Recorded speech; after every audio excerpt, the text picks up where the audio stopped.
ಮೊದಲನೆಯ ವಾಚನ ಪ್ರವಾದಿ ಆಮೋಸನ ಗ್ರಂಥದಿಂದ ವಾಚನ.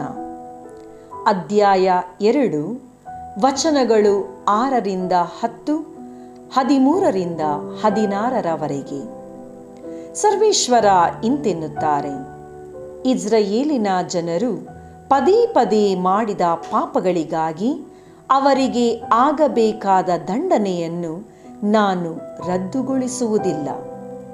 ಅವರು ಬೆಳ್ಳಿ ಬಂಗಾರಕ್ಕಾಗಿ ಸಜ್ಜನರನ್ನು ಮಾರಿಬಿಡುತ್ತಾರೆ.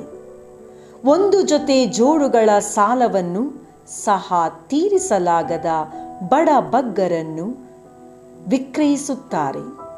ದಿಕ್ಕಿಲ್ಲದವರ ತಲೆಗಳನ್ನು ಬೀದಿಯ ಧೂಳಿನಂತೆ ತುಳಿದು ಬಿಡುತ್ತಾರೆ. ದೀನ ದಲಿತರಿಗೆ ನ್ಯಾಯ ದೊರಕದಂತೆ ಮಾಡುತ್ತಾರೆ. ತಂದೆಯೂ ಮಗನೂ ಒಬ್ಬ ಮಹಿಳೆಯನ್ನು ಇಟ್ಟುಕೊಂಡು ನನ್ನ ಪವಿತ್ರ ನಾಮಕ್ಕೆ ಅಪಕೀರ್ತಿ ತರುತ್ತಾರೆ. ಪ್ರತಿಯೊಂದು ಪ್ರಾರ್ಥನಾಲಯದಲ್ಲಿಯೂ ಮಲಗುತ್ತಾರೆ. ಬಡವರಿಂದ ಅಡವಾಗಿ ಇಟ್ಟುಕೊಂಡ ಬಟ್ಟೆಗಳ ಮೇಲೆಯೇ ಬಿದ್ದಿರುತ್ತಾರೆ. ವಿಧಿ ಇಲ್ಲದೆ ದಂಡ ತೆರಬೇಕಾದವರಿಂದ ಹೆಂಡವನ್ನು ತಂದು ದೇವರ ಮಂದಿರದಲ್ಲಿ ಕುಡಿಯುತ್ತಾರೆ.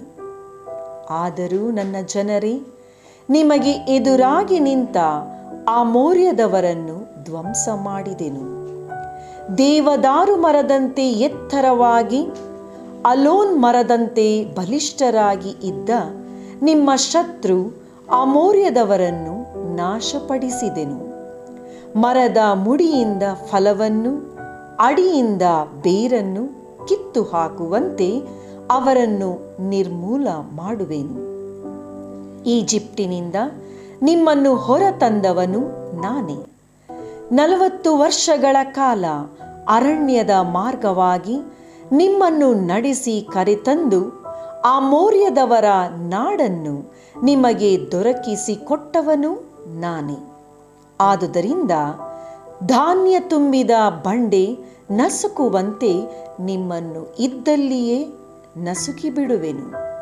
ನಿಮ್ಮಲ್ಲಿ ದೌಡೋಡುವವನು ಕೂಡ ತಲೆ ತಪ್ಪಿಸಿಕೊಳ್ಳಲಾರನು. ಬಲಿಷ್ಠನು ಬಲಹೀನನಾಗುವನು, ಪರಾಕ್ರಮಿಯು ಪ್ರಾಣ ಉಳಿಸಿಕೊಳ್ಳಲಾರನು. ಬಿಲ್ಲು ಹಿಡಿದವನು ನಿಲ್ಲಲಾರನು, ಓಟಗಾರನು ಸಿಕ್ಕಿ ಬೀಳುವನು, ರಾಹುತನು ರಕ್ಷಣೆ ಪಡೆಯಲಾರನು. ಪ್ರಬಲವಾಗಿದ್ದವರಲ್ಲಿ ಧೀರನಾದವನು ಸಹ ನಗ್ನನಾಗಿ ಪಲಾಯನ ಮಾಡುವನು. ಇದು ಸರ್ವೇಶ್ವರ ಸ್ವಾಮಿಯ ನುಡಿ. ಪ್ರಭುವಿನ ವಾಕ್ಯ. ದೇವರಿಗೆ ಕೃತಜ್ಞತೆ ಸಲ್ಲಲಿ. ಕೀರ್ತನೆ ಶ್ಲೋಕ. ದೇವರ ನೆನೆಯದವರೇ, ನೀಡಿರಿ ಗಮನವನ್ನು. ನನ್ನ ಮಾತುಗಳನ್ನು ನೀವು ತಾತ್ಸಾರ ಮಾಡುತ್ತೀರಿ, ನನ್ನ ತಿದ್ದುಪಾಠಗಳನ್ನು ನೀವು ಧಿಕ್ಕರಿಸುತ್ತೀರಿ. ದುರ್ಜನರಿಗೆ ದೇವ ಹೇಳುವನು ಇಂತೆಂದು, ನನ್ನ ವಿಧಿಗಳ ಪರಿಸುವ ಹಕ್ಕು ನಿಮಗೆಂತು, ನನ್ನ ನಿಬಂಧನೆಗಳ ನೀವು ಜಪಿಸುವುದೆಂತು. ಶ್ಲೋಕ. ದೇವರ ನೆನೆಯುವುದರೇ, ನೀಡಿರಿ ಗಮನವನ್ನು. ಕಂಡೊಡನೆ ಬೇಕು ನಿಮಗೆ ಚೋರರ ಕೂಟ, ಸಾಕಾಗಿಲ್ಲ ನಿಮಗೆ ಜಾರರ ಒಡನಾಟ. ನಿಮ್ಮ ಬಾಯನಾಡುತ್ತದೆ ಕೆಡುಕುತನ, ನಿಮ್ಮ ನಾಲಿಗೆ ನೇಯುತ್ತದೆ ಕಪಟತನ. ಶ್ಲೋಕ.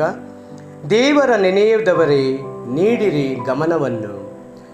ಸಹೋದರನಿಗೆ ವಿರುದ್ಧ ಸುಳ್ಳಾಡಲು ಕೂರುತ್ತೀರಿ, ಒಡ ಹುಟ್ಟಿದವರಿಗೆ ಎದುರಾಗಿ ಚಾಡಿ ಹೇಳುತ್ತೀರಿ.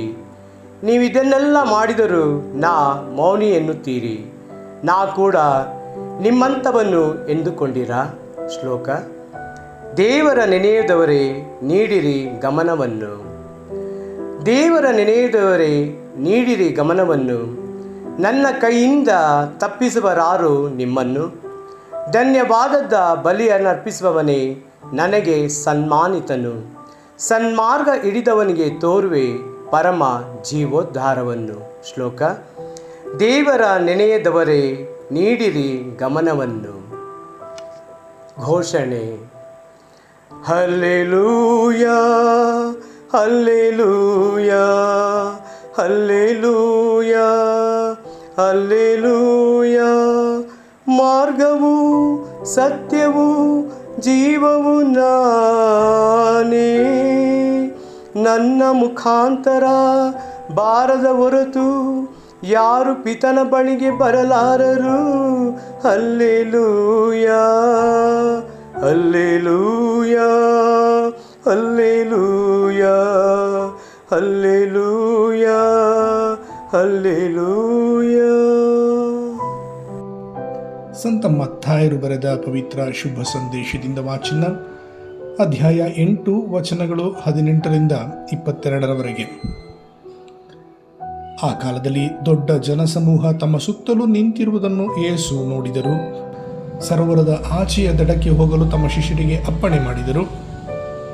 ಆಗ ಒಬ್ಬ ಧರ್ಮಶಾಸ್ತ್ರಿ ಬಂದು, ಗುರುವೇ, ನೀವು ಎಲ್ಲಿಗೆ ಹೋದರೂ ನಿಮ್ಮನ್ನು ಹಿಂಬಾಲಿಸಿ ಬರುತ್ತೇನೆ ಎಂದನು.